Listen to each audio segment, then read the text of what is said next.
امیر المومنین حضرت عمر بن خطاب رضی اللہ تعالیٰ عنہ نے ایک مرتبہ شدید سرد اور تاریک رات میں ایک جگہ آگ کی روشنی دیکھی، چنانچہ وہاں تشریف لے گئے۔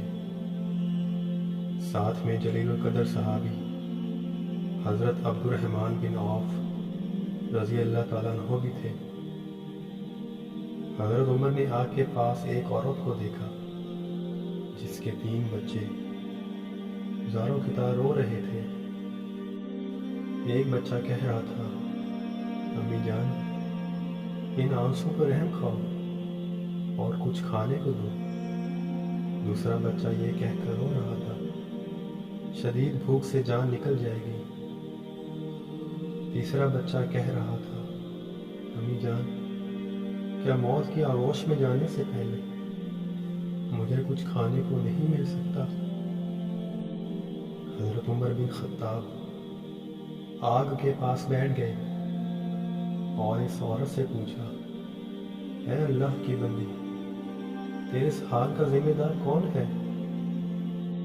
عورت نے جواب دیا، میری حالت کا ذمہ دار امیر المومنین عمر ہے۔ حضرت عمر نے اس سے فرمایا، کوئی ہے جس نے عمر کو تمہارے حال سے آگاہ کیا ہو؟ عورت نے جواب دیا، ہمارا حکمران ہو کر وہ ہم سے غافل رہے گا؟ یہ کیسا حکمران ہے جس کو اپنی رعایا کی کچھ خبر نہیں؟ یہ جواب سن کر حضرت عمر بن خطاب رضی اللہ تعالیٰ عنہ مسلمانوں کے بیت المال گئے اور دروازہ کھولا۔ بیت المال کا محافظ بولا، خیر تو ہے امیر المومنین؟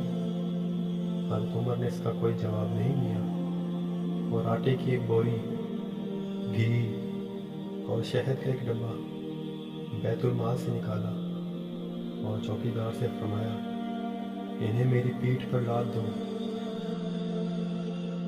چوکیدار نے کوشش کی کہ امیر المومنین کا تیار کردہ سامان خود اپنی پیٹھ پر لادے، لیکن امیر المومنین نے سختی سے انکار کیا اور کہا، قیامت کے روز میرے گناہوں کا بوجھ اٹھاؤ گے؟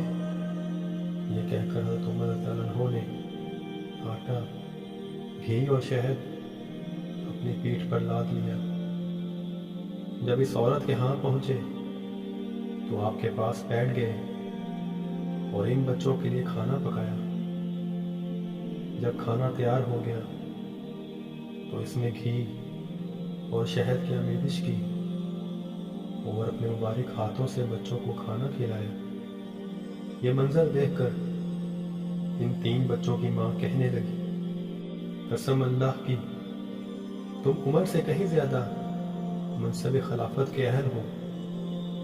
حضرت عمر نے اس سے فرمایا، اے اللہ کی بندی، کل عمر کے پاس جانا، وہاں میں ہوں گا اور تمہارے معاملات کے متعلق سفارش کروں گا۔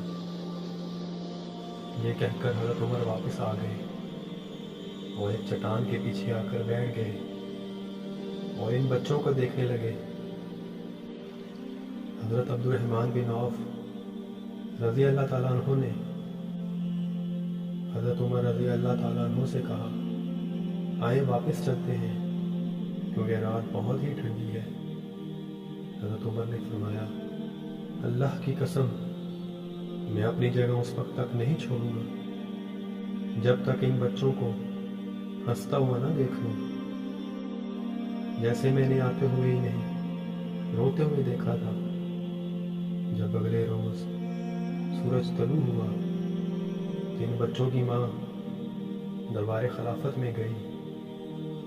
وہاں اس نے دیکھا کہ حضرت علی بن طالب اور عبداللہ بن مسعود رضی اللہ تعالیٰ عنہ کے مابین ایک شخص تشریف فرما ہے۔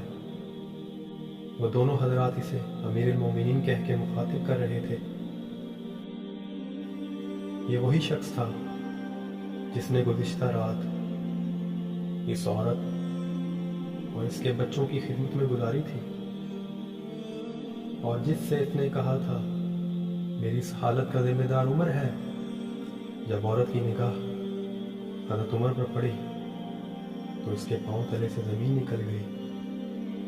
امیر المومنین نے عورت سے فرمایا، اللہ کی بندی، اس میں تیرا کوئی قصور نہیں، چل بتا تو اپنی شکایت کتنی قیمت میں فروخت کرے گی؟ عورت نے کہا، معاف فرمائیے امیر المومنین۔ حضرت عمر نے فرمایا، قسم اللہ کی، تم اس جگہ سے ہٹ نہیں سکتی جب تک تم میرے ہاتھ اپنی شکایت نہ بیچ دو۔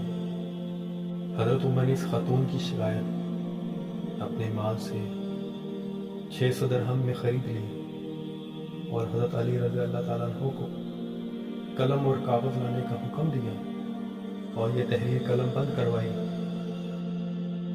ہم علی اور ابن مسعود اس بات پر گواہ ہیں کہ فلاں عورت نے اپنی شکایت امیر المومنین عمر بن خطاب کے ہاتھ فروخت کر دی۔ پھر امیر المومنین نے فرمایا، جب میری وفات ہو جائے تو اسے میرے کفن میں رکھ دینا تاکہ میں اس کو لے کر اللہ تعالیٰ سے ملاقات کروں۔